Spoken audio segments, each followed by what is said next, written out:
Okay, so boom! The scene kicks off with these two knuckleheads taking the talisman off of Sukuna's finger. Now I know it's early, but off the rip, I've already encountered something that's grinding my gears. These two Neanderthals started a club to discuss and research supernatural things, but take a look at their reaction to what happens next. After unraveling the finger and staring at it for a few seconds, the candle that lit the room abruptly goes out, and then they're met with a large thud. She immediately drops the finger and tries to cover it back up in the talisman, but it is too late for that junk. You've made your bed, now it's time to lay in it. A split second after dropping the finger, this disgusting looking curse begins to ooze from the ceiling. Now I'm sure the knee-jerk reaction to majority of the people watching this scene was one of concern. After all, look at their faces. My boy over here looks like he just found out he's gotta face Rod Wave in a burger eating competition. Straight horror. But I unfortunately cannot relate to y'all, because my reaction was more so one of confusion. You're telling me you made up a whole club to investigate and find freaky haunted things, but the moment you discover some real freaky junk, you're praying for mercy? Nah, you should be jumping for joy like you just won the lottery. Nigga, this is what you signed up for. You think I'ma join a deer hunting club then poop my pants when we finally see a deer?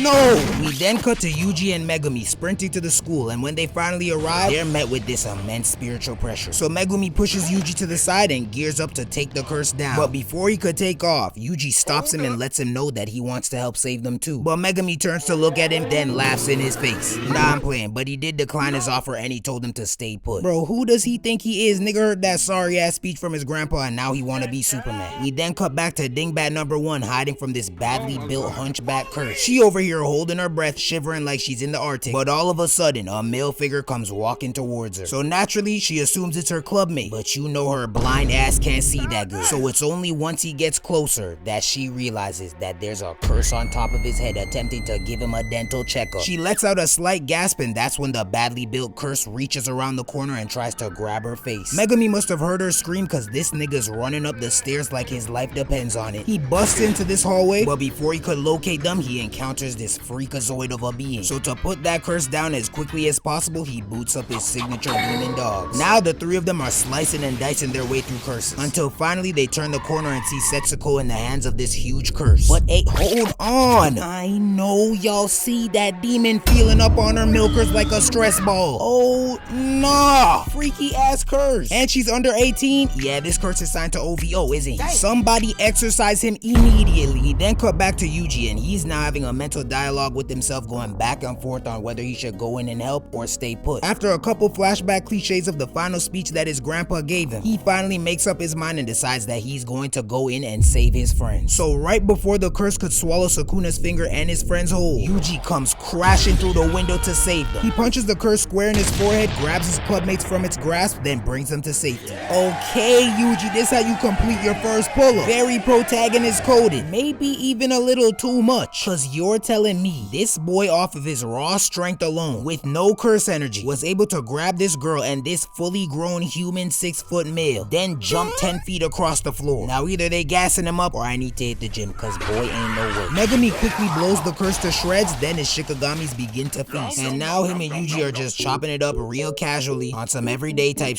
you know, not like we didn't just punch a demon, and like we don't got the finger of the most powerful curse just chilling in your fucking hand. But you know, it's whatever. Sukuna's finger then slips out of Setsuko's pocket, so he proceeds to ask Megumi why anything would want to swallow it. Talking about some, is it because it tastes good? Nigga, be for real, what do you think? That nasty, dirty, ancient finger, and he just over here holding it like it's a popsicle. Straight foul. Megumi lets him know that the reason someone would eat it would be to gain stronger curse energy, but he doesn't go into any more detail. He eventually tells Yuji to hand Sukuna's finger over, but right before he could pass it to him, this giant curse hand comes reaching out through the ceiling to grab the finger. Megumi pushes him out the way just in time, but as the smoke clears, we see that the curse has Megumi gripped in his hand like some corn on the cob. Megumi tries to summon new, but before the Shikagami could appear, the curse throws that nigga at the wall so hard that he coughs up blood. Oh nah, that boy definitely punctured a lung, but he got hit so hard that his dogs had to dip out. They did not want any parts of this ass whooping. The curse then picks Megumi back up and throws him through a wall, and now he's floating through the air looking exactly like that one Shaq meme. He violently tumbles across the ground and tries to counter before the curse could get to him, but out of nowhere, this man Yuji bonks him on the head to redirect his attention to him. Jumping in to save his clubmates was one thing, but to save him? Nah. Stranger danger, nigga. I don't even know you like that. We just met an hour ago. go. And if you think I'm being an a-hole, Megumi literally agrees with me because he tells him to go save his 2 friends instead, but this hard-headed boy refuses to listen. Instead, he chooses to go toe-to-toe with this cursed spirit. After hitting it on the head, the curse reaches out to grab him twice, but he leaves both attempts. He tries to grab onto his arm, but he quickly gets flung into the sky like a ragdoll. After somehow managing to not break both of his legs from that fall, he leaves this punch, then grabs onto one of its arms. But this time, he manages to not get thrown into oblivion. Instead, he jumps up and grabs a strand of the curse's ugly blonde mohawk, then swings around his head and kicks him right in the eye. Okay, Yuji, hey, that boy is clean. He doing damage in base form, no curse energy. Now that is a flex. Forget a degree, I'd put that junk on my resume. Why should you hire me? Well, which other candidate of yours kicked a demon in its eye? Come on now, f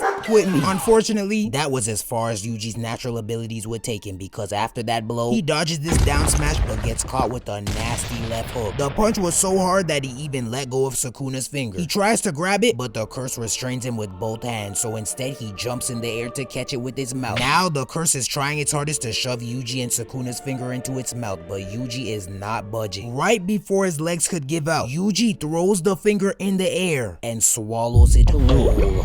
Oh nah. Did y'all see how he swallowed the finger? That man didn't gag once. He a real throat demon, no pun intended. Plus he got the pink hair. Yeah, he wanna be Kirby so bad, just out here swallowing shit. You're nasty. Cause I know y'all seen how dirty that finger was. That could have been my own granny down there fighting for her life, and I promise you, I would have been picking out her tombstone the next day, cause I'm not doing it. You had a good life. Shortly after swallowing that finger, Yuji busts out the cursed grasp, blowing his hands off in the process. Then he raises his hand and rips the curse to shreds. Yes, sirski. Okay, he got the power-ups now. I guess the nasty finger was worth it, cause now he's really like that. Who the hell is that? It turns out, immediately after eating Sukuna's finger, not only did he gain his cursed energy, but Sukuna took over his body completely. Now this man's just laughing like a psychopath while flexing his purple acrylic set in the camera lens. He then rips off his shirt talking about how he's gonna start massacring women and children, but that's when Yuji somehow manages to suppress Sukuna. Megumi's completely confused by what he's seeing, but unfortunately for Yuji, he decides that he must be exorcised as a curse. Yuji raises his hand to show him that he's not a threat, but after everything Megumi just seen, he doesn't want to take any chances. So right before he could douse him in some holy water, our goat Gojo pulls up to take over the reins. He quickly assesses Yuji to see if he's okay, but to really confirm if he can suppress Sukuna, he tells him to switch back with him for 10 seconds. Yuji is understandably very apprehensive at first, considering the fact that he tore up that demon like it was nothing, but I chose to give Yuji a pass on his hesitation because he obviously wasn't familiar with Gojo's game. So as instructed, he let Sukuna take over, and that man didn't waste any time getting to work, because as Gojo's back was turned to Megumi, Sukuna jumps up and tries to take Gojo's head off. For a second there, it looked like the attack connected, but then the dust cleared and we see that this man Gojo is sitting on Sukuna's back. Yeah, he just might be him. Sukuna turns around and tries to claw his face off, but Gojo claps his hands together and dodges it with ease. Bro, look at how he's standing, hand in pocket, posed up like his light work. He just oozing aura. That nigga dick, bro. What is you doing? You gotta calm down with that shit. Right. Now this man's just effortlessly dodging all of Sukuna's attacks. It's actually getting a little embarrassing, but it gets even worse from there because finally Gojo decides to get on offense. So after dodging this backhand, he spins around, whips into the other side, then backhands the taste out of his mouth, sending him spinning into the air. Before Sukuna could even plan out his next move, Gojo cocks back his fist like an MLB pitcher and hits him with a nasty blast of cursed energy, sending him flying back 30 feet into the air. Sukuna's finally tired of getting tossed around, so to put Gojo to sleep, he rushes towards him and hits him with this cursed blast that definitely looked way stronger than Gojo's. That junk blew an even bigger hole through the school and damn near cracked every window. This almost on par with the Avengers. They couldn't have ran the ones in an empty field or something? Damn. Sukuna was so confident in that blow that he started to talk his junk before he could even confirm the kill. But unfortunately for him, after all the debris clears, his eyes are stunned to see that this man Gojo is standing in front of him untouched, counting what's left of the 10 seconds. Once he reaches 10, Yuji quickly switches back, confirming to the both of them that he can suppress Sukuna for now, and thus putting an end to the possibility of any more action for today. Overall, a Mr. Clean way to kick kick off the anime. Y'all know they got more heaters in here, so like and sub up if you want me to do any more JJK fights. As for performance ratings, everyone gets 10s across the board, except for maybe Megumi. But the MVP definitely goes to Yuji for putting his life on the line and for proving to Megumi and Gojo that he has that dog in him. I don't really wanna know. Shorty telling me her name. I don't really wanna know. Had to wake up, go to work. I ain't really wanna go. God be with me on my side. He be with me on the low.